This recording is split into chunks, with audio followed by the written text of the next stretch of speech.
नमस्कार प्रेक्षकांनो, मालिकेच्या आजच्या भागामध्ये आपल्याला पाहायला मिळणार आहे की प्रियाचा खोटारडेपणा एका सेकंदात सगळ्यांच्या समोर येणार आहे। प्रिया जो खोटारडेपणा करणार आहे त्यामुळे तिने काय काय गोंधळ घातलेला आहे ते सगळं समोर येणार आहे आणि त्याचबरोबर सगळ्यांना कळणार आहे की प्रिया किती खोटारडी बोलतेय, म्हणजे ती खोटं बोलते आणि त्यानंतर सायलीचा सून म्हणून स्वीकार होणार, म्हणजे सायलीने हे सगळं केलेलं आहे हे सगळं लक्षात येणार आहे। हे सगळं कशा पद्धतीने होणार त्यासाठी प्रेक्षकांनो हा व्हिडिओ शेवटपर्यंत पहा। त्याचबरोबर चॅनलवरती नवीन असाल तर चॅनलला सबस्क्राइब करा, व्हिडिओला लाईक करा। तर सायलीने पूर्ण म्हणजे सायली आणि कल्पनाने पूर्ण जेवण बनवलेलं असतं आणि मग जेवणात तिने आता सगळं डायनिंग टेबलवरती आणून ठेवलेलं असतं आणि सगळी तयारी झाल्यानंतर प्रिया तिथे आलेली असते। आता अश्विन येतो आणि अश्विन आल्यानंतर सगळेजण जेवायला बसतात। सगळे जेवायला बसलेले आहेत तेव्हा प्रिया आणि अश्विन दोघंही असतात। मग प्रिया ही लगेच जेवायला बसलेली असते आयत्या ताटावरती, काम करायला नको, आयतं खायला तेवढं पाहिजे असतं तिला, ती तिथे बसलेली असते। अश्विन मग सगळ्या डायनिंग टेबलवरती जेवण बघून म्हणतो की खरंच वा, सगळा बेत माझ्या आवडीचा बनवलेला आहे। तेव्हा मात्र प्रिया म्हणते माझ्या नवऱ्याचा वाढदिवस आहे ना, मग बनवणारच ना, असं जेव्हा प्रिया सांगते तेव्हा मात्र पूर्णाजीला खूप राग येतो। पूर्णाजी म्हणते तन्वी बास, खोटं बोलू नकोस, कारण हे सगळं जेवण कल्पना आणि त्या मुलीनं बनवलेलं आहे। तेव्हा अर्जुन लगेच विचारतो की त्या मुलीनं म्हणजे कोणी? हा प्रश्न जेव्हा अर्जुनने विचारलेला असतो तेव्हा मात्र इकडे पूर्णाजी म्हणते की हिने म्हणजे तुझ्या बायकोने बनवलेलं आहे। आणि त्या क्षणी अर्जुनच्या लक्षात येतं की नक्की काय झालेलं आहे। म्हणजे अर्जुनला जाणवत असतं पूर्णाजीने कधीतरी तिचा स्वीकार करावा, पण फायनली ती गोष्ट घडलेली असते।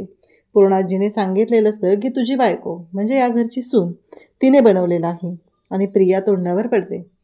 आता प्रेक्षकांनो आणखी एक गोष्ट पाहायला मिळणार आहे ती म्हणजे मधुभाऊंकडून घेतलेली सुसाईड नोट, म्हणजे जी सुसाईड नोट मधुभाऊंनी लिहिली आहे असं तो महिपतशी गोंधळ घालणार असतो। इकडे मधुभाऊंना मारण्याचा प्लॅन करत असतो, त्याची कशी वाट लागणार आहे ते आपल्याला पाहायला मिळणार आहे। तर तिथे दामिनी जी आहे ती म्हणते की माझी सनद रद्द करण्याच्या मार्गावर तुम्ही आहात। तर इकडे आपल्याला पाहायला मिळणार आहे की सायली आणि अर्जुन दोघंही बोलत बसलेले असतात। तेव्हा अर्जुन म्हणत असतो की फायनली आता ती दामिनी देशमुख नक्की पुढची चाल काय खेळते त्याच्याकडे आपल्याला लक्ष द्यावं लागणार आहे। जर का दामिनी देशमुखने काही गोंधळ घातला तर हे सगळं कसं होणार हे आपल्याला पाहायला मिळणार आहे। हे सगळं बोलणं चाललेलं असतं तेव्हा सायली म्हणते की नक्की काय?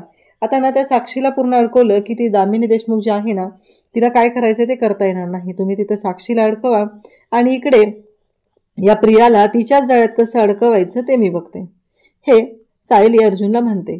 मग अर्जुन म्हणतो हे काय आहे, म्हणजे मला कळलं नाही, अचानक सायली 2.0 कसं? त्यावेळेस सायली म्हणते नाही हो, ही प्रियाची आहे ना ती, बरं चला मी आज जाते, कारण तिने ना खूप गोंधळ घालून ठेवला असेल। अश्विन भाऊजींच्या वाढदिवसाला छान घरचं जेवण मला त्यांना मिळवून द्यायचं आहे। तेव्हा मात्र इकडे अर्जुन म्हणत असतो थांबा ना जरा वेळ, एवढी घाई करायची काय गरज आहे, कारण एवढं सगळं जर तुम्ही अशा पद्धतीनं केलं तर हे काय होणार आहे लक्षात येते का तुमच्या? हे सगळं अर्जुन बोलत असतो। तेव्हा मात्र इकडे कल्पना त्याचबरोबर सायली हे सगळेजण आता असतात। कल्पनाने सगळं किचन साफ केलेलं असतं आणि स्वयंपाकाला सुरुवात केलेली असते, कारण प्रियाने जो राडा घातलेला असतो तोच इतका मोठा असतो। आता कल्पनाला कढाई पनीर बनवायचं असतं, त्यासाठी तिला लाकडी डाव हवा असतो, कारण तिने नॉनस्टिकचा पॅन गॅसवरती ठेवलेला असतो। मग ती प्रिया मोबाईलमध्ये व्हिडिओ बघत बसलेली असते आणि त्या प्रियाला कल्पना जी आहे ती विचारते की अगं लाकडी डाव दे। प्रिया तिथली सुरी घेते आणि कल्पनाच्या हातात देते। कल्पनाला धक्का बसतो, कल्पना म्हणते की काय चाललंय या मुलीचं, कारण तिचं जे वागणं आहे ते पूर्णपणे चुकीचं असतं, कारण तिला लक्षच नसतं, तिला ते कामच करायचं नसतं। तेवढ्यातच ती म्हणते की आई मला एक कळत नाही आहे, अगं रोटीसाठी कणिक मळायची आहे त्याच्यामध्ये दही टाकले। तेव्हा कल्पना म्हणते की तू घे बरं कणिक मळायला, मी सांगते तुला, व्हिडिओ बघायची काही गरज नाही आहे। तेव्हा प्रिया म्हणते हो हो माझ्या लक्षात आलेलं, पण दही का टाकायचं काही, असं प्रिया बोलत असते। तेव्हा कल्पना सांगते की अगं दही टाकल्यानंतर त्या रोटीला छान असे पापुद्र येतात, त्यामुळे मळायला घे पीठ। प्रिया म्हणते की काय हे डोक्याला ताप, इथून पहिलं मला ना सटकलं पाहिजे, इथं थांबायची अजिबात इच्छा नाही, कारण झाला तेवढा गोंधळ भरपूर झालाय, होईल इथे यांचं जेवण बनवून, त्यानंतर आलं पाहिजे असं प्रियाच्या डोक्यात सुरू असतं. इकडे सायली विचार करत असते की काहीही झालं तरीही घरामध्ये वाद नको, आजचा दिवस छान आहे, तर इकडे अश्विन भाऊजींना छान असं जेवण मिळालं पाहिजे, त्यामुळे मला गेलं पाहिजे. प्रिया म्हणते की अगं आई, मला ना माझ्या मैत्रिणीचा कॉल येतोय, तिला ना प्रोजेक्ट्सविषयी विचारायचं आहे, मी तुला नंतर येते. आणि असं म्हणत प्रिया मोबाईल घेते आणि तिथून पळून जाते. प्रताप मात्र हे सगळं पाहत असतो. प्रतापला माहीत असतं की प्रियाकडून काही जेवण बनवणं होणार नाही, कारण ती प्रियाची लायकीच नाही आहे, तिला ते जमणं शक्यच नाही आहे. कारण तिने काहीही केलं तरीही हे सगळं आपल्याला माहिती आहे की प्रिया कशा पद्धतीने गोंधळ घालू शकते. आणि प्रिया तिथून निघून जाते. तेवढ्यात अर्जुन आणि सायली तिथे येतात. प्रताप विचारतो, काय झालेलं आहे, तुम्ही एवढ्या लवकर आलात?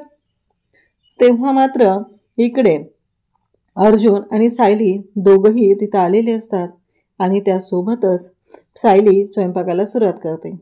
आता दोघीही मिळून म्हणजे कल्पना आणि सायली दोघींनी मिळून जेवणाची पूर्ण तयारी करायला घेतलेली असते आणि या सगळ्या गोष्टी चाललेल्या असतात. मग कल्पनाला पीठ हवं असतं. सायली लगेच पिठाचा डबा देते. तिथं सगळी तयारी करत असते. कल्पना म्हणत असते की माझं मगाशीच झालं असतं जेवण बनवून, किचन साफ करायला लागलं ना. आणि मग हे सगळं चालू असतं. तेव्हा मात्र प्रताप आणि अर्जुन तिथे बसलेले असतात. ते दोघंही म्हणत असतात की फायनली हे सगळं जे काय आहे ते अशा पद्धतीनं घडत आहे. त्यानंतर आपल्याला पाहायला मिळतं की सायली आणि कल्पना दोघीही बोलत नाहीत. मग आता कल्पनाला एक गोष्ट हवी असते. ती म्हणत असते की मी कढाई पनीर बनवायला घेते, पण ना त्यामध्ये काहीतरी वेगळं जाणवतंय मला, मग ते ना टेस्ट येत नाही आहे त्याला. तेव्हा दोघीही टेस्ट करून पाहतात. तेव्हा कल्पना म्हणते की असं काहीतरी असतं जी पंजाबी त्याची टेस्ट आली पाहिजे, असं ती बोलत असते. तेव्हा मात्र अर्जुन तिथे पाहत असतो आणि कल्पनाला सायली म्हणते की काय बरं. कल्पनाही विचार करते. तेव्हा ती म्हणते मी काजूची पेस्ट करून ठेवलेली, ती कुठं गेली? मग सायली म्हणते की अहो, ती काजूची पेस्ट जी आहे ना ती मी आपल्या फ्रीझरमध्ये ठेवलेली आहे आणि ती सकाळीच ठेवलेली आहे तिथं. हे सगळं त्यांचं चालू असतं. अर्जुन आणि प्रताप दोघींकडे पाहत असतात. दोघी एकमेकींशी बोलत नाही आहेत, पण त्यांचा स्वयंपाक सुरू झालेला आहे एकमेकींच्या साथीने. म्हणजे जेवण तर छान बनणारच आहे, याबद्दल कसली शंका नाही. हे सगळं चाललेलं असतं. त्याचबरोबर इकडे आपल्याला पाहायला मिळतं की जेव्हा हे सगळं चालू असतं तेव्हा मात्र तिथे प्रताप आणि अर्जुन दोघंही हसत असतात. ते म्हणत असतात की अर्जुन म्हणतो की डॅड, आपल्याला आज कबूतर झाले. प्रताप म्हणतो म्हणजे? तेव्हा तो सांगू लागतो की कबूतर म्हणजे बघा ना तुम्ही कसा गोंधळ झाला यांचा. यांना दोघींना एकमेकींशी बोलायचं नाही आहे आणि यांना जेवणही बनवायचं आहे आणि त्यामुळंच हे सगळं असं चालू आहे. तेव्हा मात्र इकडे प्रताप म्हणत असतो की हो, अगदी बरोबर बोललास तू, कबूतरच झालेला आहे, म्हणजे यांच्यामध्ये आपण आहोत. अर्जुन सांगत असतो की पहिल्या काळात नाही का चिठ्ठी पाठवली जायची, तसं आपलं चालू झालेलं आहे. हे सगळं बोलणं सुरू झालेलं असतं आणि तेव्हा मात्र इकडे सायली आणि कल्पना दोघीही जेवण बनवत असतात आणि मग त्यांचं जे चाललेलं असतं. मग आता पनीरची टेस्ट दोघीही करतात, पण ती टेस्ट काही तेवढी छान वाटत नसते, म्हणून त्या दोघीही पुन्हा विचार करू लागतात. तेव्हा सायली म्हणते की याच्यामध्ये ना थोडी कसुरी मेथी टाकली तर खूप छान लागेल, एक टेस्ट येईल त्याला पंजाबी स्टाईल, असं सायलीचं म्हणणं असतं. मग कल्पना पण म्हणते की हो चालेल. असं ते सगळं अहो अहो म्हणून त्या दोघींचं चालू असतं. म्हणजे कल्पनाने प्रतापला सांगायचं आणि सायलीने अर्जुनला सांगायचं. अर्जुनला पण सायली जी अहो हाक मारतो ना ते खूपच छान वाटत असतं. म्हणजे इकडून अर्जुन सायलीला बायको म्हणतो आणि सायली अर्जुनला अहो म्हणते, ते मात्र दोघांनाही एकमेकांचं खूपच आवडत असतं. त्यानंतर आपल्याला पाहायला मिळतं की दोघीही छान असं जेवण बनवत असतात. म्हणजे जिरा राईस, रोटी, त्याचबरोबर कढाई पनीर, खीर, कोथिंबिरीची वडी, हा सगळा जबरदस्त असा मेनू असतो आणि छान अशी तयारी चाललेली असते. घमघमाटही छान सुटलेला असतो. परंतु अर्जुन आणि प्रताप दोघं मात्र वैतागलेले असतात. ते अहो अहोने त्यांना वैताग आलेला असतो. ते म्हणत असतात की नाही, इथून आपल्याला गेलं पाहिजे. प्रताप पण म्हणत असतो की फायनली ह्या दोघीजणी एकत्र आलेल्या आहेत. म्हणजे प्रतापचं असं म्हणणं आहे की सायली एवढं सगळ्यांसाठी सगळं करत असते, परंतु ती कसलीच अपेक्षा करत नाही, आपण तिच्याशी कोणीच व्यवस्थित वागत नाही, तरी पण सायली सगळ्यांसाठी सगळं करत असते, अगदी सगळ्यांच्या पुढं होऊन सगळं करत असते, तिला सगळ्यांची काळजी वाटत असते. हे कल्पनाच्या मात्र लक्षात येत नसतं. कल्पनाला आता चिरलेल्या भाज्या हव्या असतात, म्हणून कल्पना बोलत असते आणि मग सायली तिथं सगळं आयतं हातात देत असते. म्हणजे कल्पनाने न बोलताही तिला कळत असतं सायलीला की कल्पनाला काय द्यायचं आहे. आणि बरोबर त्याच पद्धतीने त्या गोष्टी कल्पनाला हातात मिळत असतात. तेव्हा मात्र इकडे पाहायला मिळतं की आता अर्जुन आणि प्रताप दोघंही एकमेकांकडे पाहून हसू लागतात. इकडे जो महिपत शिकरे आहे तो आता दामिनीच्या ऑफिसमध्ये घुसलेला असतो आणि अगदी गाणं गातच. आनंदी आनंद गडे इकडे तिकडे दाहीकडे, हे त्याचं जे गाणं असतं ते सुरू झालेलं असतं, गाणं वाजत असतं. आणि इकडे दामिनी म्हणत असते, काय झालं, म्हणजे तुम्हाला कळतच नाही आहे की दरवाजा नॉक करून आलं पाहिजे केबिनमध्ये, तुम्ही कधी शिकणार आहात या गोष्टी, हे सगळं दामिनी बोलत असते. महिपत म्हणत असतो की ते जाऊ द्या, मी ना आज खूप मोठी गोष्ट घेऊन आलेलो आहे, खूप मोठा पुरावा आणलेला आहे मी आज, आणि बघा काय होणार आहे. तो जो म्हातारा आहे ना तो याच्यामध्ये अडकला जाणार आणि साक्षी माझी सुटणार आहे. मग ती जी सुसाईड नोट असते ती सुसाईड नोट तो दामिनीच्या हातामध्ये देतो आणि दामिनीला म्हणतो की मी हे घेऊन आलेलो आहे. तेव्हा दामिनी म्हणते की म्हणजे ही सुसाईड नोट बरोबर ना. तेव्हा मात्र इकडे महिपत सांगतो की हो. मग दामिनी म्हणू लागते की तुम्हाला कळतंय का शिखरे, ही केस तुम्ही काय करताय, ही सुसाईड नोट ही तुम्ही त्या मधुकर पाटलाला धमकावून त्याच्या डोक्याला बंदूक लावून त्याच्याकडून लिहून घेतली बरोबर. तेव्हा मात्र महिपत म्हणतो की हो अगदी बरोबर ओळखलं. तेव्हा दामिनी म्हणते हो ओळखणारच ना, मी तुम्हाला चांगलंच ओळखून आहे, असं म्हणत दामिनी पुढे बोलत असते. दामिनी म्हणत असते की मला सांगा, एका सेकंदात आपण हरणार आहोत. महिपत म्हणतो कसं. महिपतला कुठे या गोष्टी कळत असतात की काय होणार आहे आणि कसं असणार आहे. मग दामिनी जी आहे ती सांगू लागते, हे बघा शिखरे, ही कोर्टात केस आहे, तुम्ही दामिनी देशमुख आहात आणि मी अर्जुन सुभेदार आहे, आणि ही आहे ती मधुकर पाटील. आता कोर्टामध्ये कसं आर्ग्युमेंट असणार आहे, अर्जुन कसं बोलणार, तुम्ही कसं प्रत्युत्तर करणार, हे आपण ठरवूया. मग इथे दामिनीने एक छान असा सेटअपच तयार केलेला असतो, म्हणजे जणू काय तिथं त्यांची रिहर्सल चालू झालेली असते. आणि मग दामिनी तिथं म्हणते की ही सुसाईड नोट तुम्हाला कुठे सापडली, म्हणजे दामिनी अर्जुन झालेली असते त्या पद्धतीनं ती बोलत असते. मग महिपत सांगतो की ही सुसाईड नोट आहे आणि याच्यामध्ये मधुकर पाटील यांनी स्पष्ट लिहिलेलं आहे, या थेरड्याने लिहून ठेवलेला आहे की हा जो खून केलेला आहे विलासचा तो त्याने केलेला आहे. तेव्हा दामिनी म्हणजे अर्जुन झालेली दामिनी बोलते की हे बघा, हे हस्ताक्षर एक्सपर्ट आहेत, हे मधुकर पाटलांची पर्सनल डायरी आहे, यातलं अक्षर आणि यातलं अक्षर बघा, रेषा कशा मारलेल्या आहेत अक्षरांवरती, यातलं ल बघा, यातलं घ बघा, यातलं म बघा, कुठलीच गोष्ट कुठंच जुळत नाही, आणि मग तुम्ही हे असं कसं काय बोलू शकता, हे सगळं चाललेलं असतं. तेव्हा मात्र महिपत म्हणतो म्हणजे. तेव्हा दामिनी सांगते की एक गोष्ट लक्षात ठेवा, एका सेकंदामध्ये आपला डाव फ्लॉप होणार आहे आणि खोटे पुरावे खोटे साक्षीदार दिले म्हणून शिस्तभंगाची कारवाई माझ्यावरती होणार आणि मग माझी सनद रद्द होणार. सनद रद्द होणार म्हणजे माझी वकिली जाणार. हे सगळं दामिनी बोलत असते. आणि तेव्हा मात्र इकडे पाहायला मिळतं की जेव्हा हे सगळं दामिनी बोलत असते तेव्हा मग इकडे महिपत म्हणतो की म्हणजे काय झालं. तेव्हा दामिनी म्हणते तुमच्या लक्षात येत नाही का, ही केस मला माझ्या पद्धतीनं सोडवू द्या, तुम्ही मध्ये मध्ये लुडबुड करायला येऊ नका, असं दामिनी ठणकावून सांगत असते. तेव्हा इकडे महिपत म्हणत असतो म्हणजे. तेव्हा ती म्हणते की हे बघा, तुम्ही मध्ये मध्ये आलात तर काही होणार नाही आहे, मला माझ्या पद्धतीने करू द्या बरं, आणि तुमची जी अक्कल आहे ना ती वापरू नका, असं स्पष्टपणे दामिनी सांगते.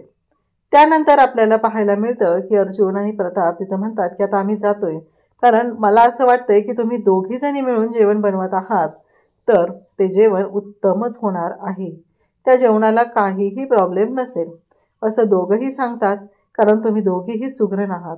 आणि मग ते दोघं तिथून निघून जातात. पुन्हा आता सगळं जेवण रेडी झालेलं असतं. इकडं प्रिया पण आतमध्ये यायची नाटकं चालू झालेली असतात. चला आता मी इथं जाऊ शकते, कारण तिला माहिती आहे की आता हे जेवण जे आहे ते तयार झालेलं आहे, त्यामुळं आपण बिनधास्तपणे तिथे जाऊ शकतो. काही झालं तरी आता आपण याच्यामध्ये अडकणार नाही, ही गोष्ट तिच्या लक्षात आलेली असते. आणि म्हणूनच तिने तिथं आलेली असते आणि म्हणत असते, अगं आई, खूपच अर्जंट कॉल होता गं माझ्या मैत्रिणीचा, आणि तिला भीती वाटत होती की ती फेल होईल की काही, म्हणून तिला मी ना असाइनमेंट आणि ते सांगत होते डिझाईनचं जरा, असं ती बोलत असते. कल्पनाला माहिती असतं की हिनं काय गोंधळ घातलेला आहे, कारण काही झालं तरी कल्पना एक सासू आहे आणि तिला बरोबर माहिती आहे की सुना काय गोंधळ घालू शकतात. मग कल्पना काहीच बोलत नाही. तेव्हा अर्जुन मात्र म्हणतो की फेल कोणती होणार होती का तू? नक्की कोणाला वाटत होतं की फेल होणार आहे? तेव्हा मात्र इकडे प्रिया म्हणत असते की तिला. अर्जुन म्हणत असतो, नाही मला असं वाटलं की तुलाच वाटत होतं काय की तू फेल होशील. अर्जुन जे बोलत असतो त्यांनी प्रताप मात्र हसत असतो आणि त्यानंतर आपल्याला पाहायला मिळतं की पूर्णाजी तिथे येते. पूर्णाजी आलेला म्हणते की अगं कल्पना, मला ना खरं तर काळजीच वाटत होती. म्हणजे तन्वीला काही जेवण बनवायला जमलं नाही आणि त्यानंतर मग आता तुला जेवण बनवायचं होतं. मग आता करायचं काय हा मोठा प्रश्न होता. मला वाटलं की आता वेळ लागणार हे सगळं बनवायला. पण आत्ता मला कळलेलं आहे की हे जेवण एवढं पटकन आणि छान कसं बनवून झालेलं आहे ते. हे बोलत असते ती. म्हणजे इनडायरेक्टली आता पूर्णाजीने सायलीचं कौतुकच केलेलं असतं, परंतु सायलीचं डिरेक्टली नाव काही घेतलेलं नसतं. सायली पाहत असते कारण सायलीलाही माहिती आहे की तिनं काय केलेलं आहे या घरासाठी आणि सायली पूर्णाजीकडे पाहत असते. त्याचबरोबर पूर्णाजी कल्पना आणि त्या सगळ्यांचं कौतुक करते. त्यानंतर प्रिया म्हणते, चला मी ना अश्विनला जेवायला बोलवते, कारण अश्विन अजूनपर्यंत आलेला नाही आणि मग त्याला आपण जेवायला बोलूया. हे सगळं बोलणं चाललेलं असतं आणि तेव्हा मात्र इकडे सगळेजण बोलत असतात आणि त्याचबरोबर प्रताप, त्याचबरोबर पूर्णाजी सगळेजण तिथं असतात. सगळ्यांचं असं म्हणणं असतं की छान असं जेवण बनवून झालेलं आहे. पूर्णाजी मग प्रिया म्हणते की मी अश्विनला बोलवते. प्रताप म्हणतो की इमर्जन्सीसाठी हॉस्पिटलमध्ये गेलेल्या डॉक्टरला घरातल्यांनी कॉल करून डिस्टर्ब करायचं नसतं, कारण त्याचं काम झाल्यानंतर तो नक्की येईल असं प्रताप तिला सांगत असतो. म्हणजे तेवढीही अक्कल तिला नाही आहे ही गोष्ट प्रतापच्या चांगलीच लक्षात आलेली असते. म्हणून तर प्रतापने ठणकावून सांगितलेलं असतं की अश्विनला लगेच बोलवण्याची गरज नाही, त्याची तो येईल, कारण आत्ता त्याला इमर्जन्सी आहे म्हणून तर तो हॉस्पिटलमध्ये गेलेला आहे असं प्रतापचं म्हणणं होतं. आणि ते पण बरोबरच आहे.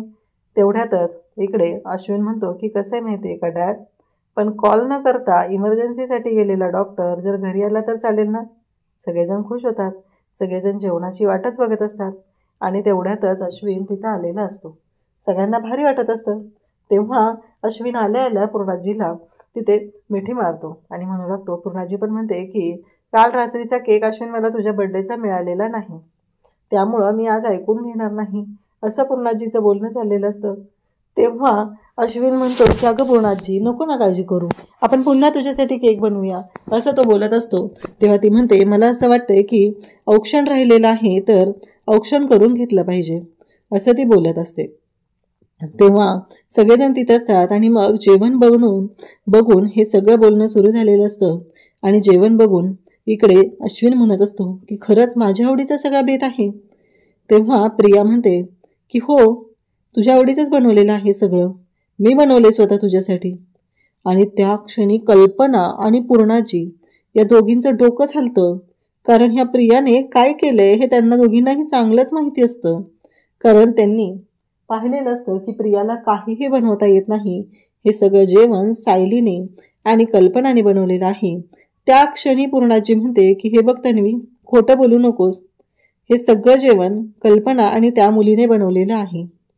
तेव्हा मात्र अर्जुन म्हणतो की त्या मुलीने म्हणजे कोणी, कारण अर्जुनला ऐकून घ्यायचं असतं पूर्णाजीच्या तोंडून पूर्णाजी काय म्हणते, म्हणून अर्जुन बोलू लागतो. तेव्हा मात्र पूर्णाजी सांगते की तुझ्या बायकोने बनवले. झालं, इथंच सगळं जिंकलेलं असतं. पूर्णाजीने स्पष्टपणे सांगितलेलं असतं आणि प्रियाचा खोटारडा चेहरा हा समोर आलेला असतो आणि प्रिया मात्र पाहतच राहते. प्रिया म्हणत असते की काय आहे हे सगळं, मी पुन्हा तोंडावर पडली. पूर्णाजीने सांगितलेलं असतं की अश्विनचं औक्षण करून घ्यायचं आहे. सायली म्हणते की हो, आईंनी सगळी तयारी औक्षणाची केलेली आहे हे सायली सांगत असते.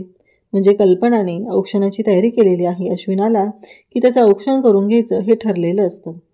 त्याचबरोबर सगळे घरातले खुश असतात, पण प्रियाच्या मात्र चांगली तोंडात चफराक बसलेली असते. तिला असं वाटायचं की ती जे करते तेच बरोबर आहे आणि या सगळे घरातले तिच्या ह्या भूलथापांना बळी पडतील. पण आज पहिल्यांदा घरामध्ये अशी गोष्ट घडलेली असते की प्रियावरचा विश्वास हा ढासळलेला असतो आणि सगळेजण पाहतच राहतात. पूर्णाजीने तर कानाखाली द्यायचीच बाकी ठेवलेली असते, कारण प्रिया किती खोटारडी आहे हे पूर्णाजीला चांगलंच माहिती आहे. अशाच अपडेटसाठी चॅनलशी कनेक्टेड राहा. थँक्यू.